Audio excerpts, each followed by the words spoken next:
Before Shrek was a movie star, he was the outrageous ogreific character in William Steig's book. It's a bit more bold and bizarre, so it might be best for kids 10 and older who are ready for a little gross out humor. Shrek is about a repugnant green ogre who leaves home to see the world and ends up marrying an ugly princess.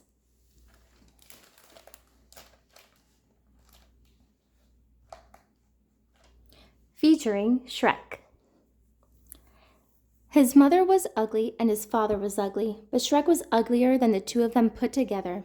By the time he toddled, Shrek could spit flame a full 99 yards and vent smoke from either ear. With just a look, he cowed the reptiles in the swamp. Any snake dumb enough to bite him instantly got convulsions and died. One day, Shrek's parents hissed things over and decided it was about time their little darling was out in the world doing his share of damage. So they kicked him goodbye, and Shrek left the black hole in which he'd been hatched.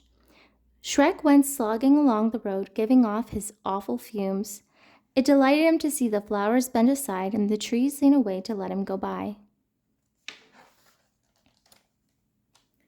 In a shady copse, he came across the witch.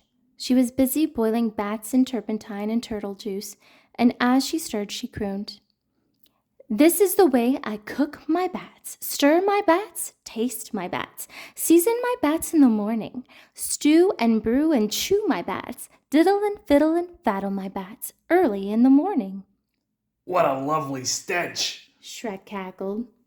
The witch specialized in horrors, but one single look at Shrek made her woozy. When she recovered her senses, Shrek said, Tell my fortune, madam, and I'll let you have a few of my rare lice. "Splendid!" crowed the witch. "Here's your fortune. Ochky pochky, itchky pitch. Pay attention to this witch. A donkey takes you to a knight. Him you conquer in a fight. Then you wed a princess who is even uglier than you. Ha ha ha, and cock-a-doodle. The magic words are apple strudel." A princess? Shrek cried. I'm on my way.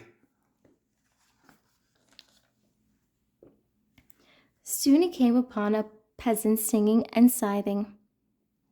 You there, varlet? Said Shrek. Why so blithe? The peasant mumbled this reply. "I'm happy scything in the rye. I never stop to wonder why. I'll hone and scythe until I die. But now I'm busy, so goodbye." Yokel, Shrek snapped. what have you in that pouch of yours? "Just some cold pheasant." Pheasant peasant? What a pleasant present. The last thing the peasant saw before he fainted was Shrek's glare warming up his dinner. Shrek ate and moved on. Wherever Shrek went, every living creature fled. How it tickled him to be so repulsive. Fat raindrops began sizzling on Shrek's hot knob. "Did you ever see somebody so disgusting?" said Lightning to Thunder. "Never," Thunder growled. "Let's give him the works." Lightning fired his fiercest bolt straight at Shrek's head. Shrek just gobbled it, belched some smoke, and grinned.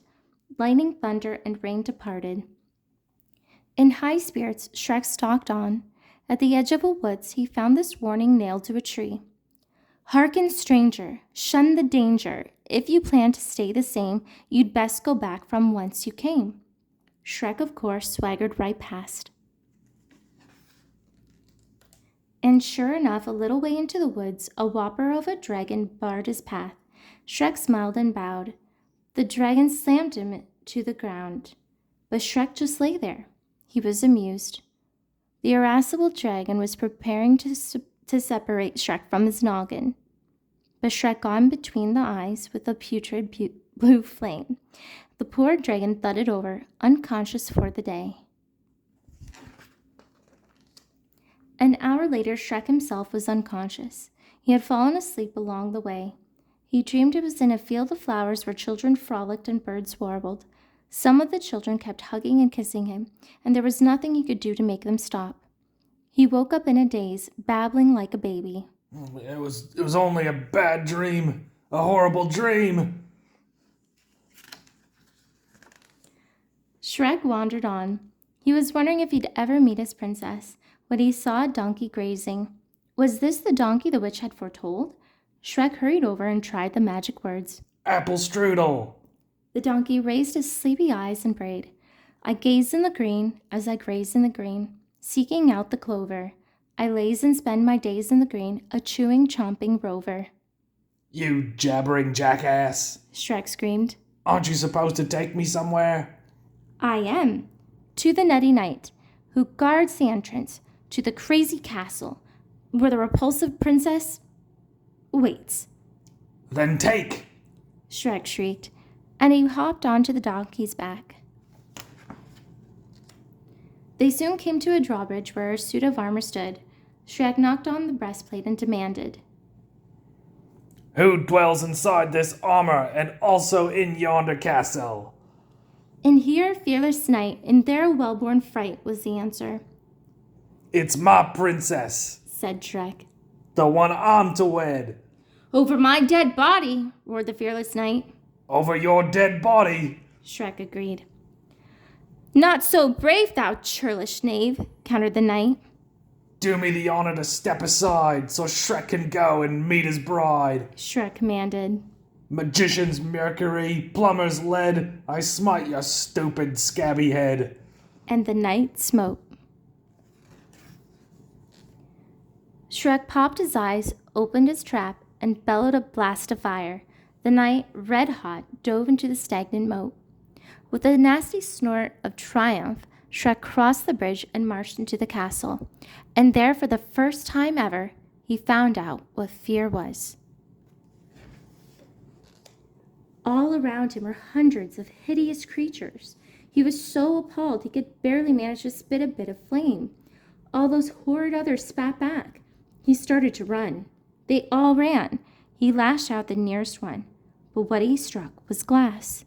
Shrek was in the Hall of Mirrors. They're all me. He yodeled. All me.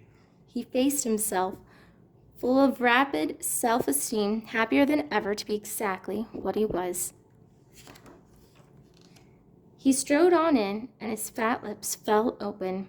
There before him was the most stunningly ugly princess on the surface of the planet. Apple strudel. Shrek sighed. "Cock-a-doo-doodle," cooed the princess. Said Shrek. Your horny warts, your rosy wens, like slimy bogs and fusty fens, thrill me. Said the princess. "Your lumpy nose, your pointy head, your wicked eyes so livid red, just kill me." Said Shrek. Oh, ghastly you, with lips of blue, your ruddy eyes with carmine styes, enchant me. I could go on, I know you know the reason why I love you so. You're ugly. Said the princess. "Your nose is so hairy. Oh, let us not tarry. Your look is so scary. I think we should marry." Shrek snapped at her nose. She nipped at his ear. They clawed their way into each other's arms. Like fire and smoke, these two belonged together. So they got hitched as soon as possible, and they lived horribly ever after, scaring the socks off all who fell afoul of them. At its heart, Shrek is a story about being yourself even if you're a little different. It reminds us that there's someone out there who will appreciate us just the way we are, and that kindness can be found in unexpected places. No matter how grumpy or rough we may seem on the outside, there's more to us underneath. Well, friends, thank you so much for watching. Remember to like, subscribe, and I'll see you next time. Bye!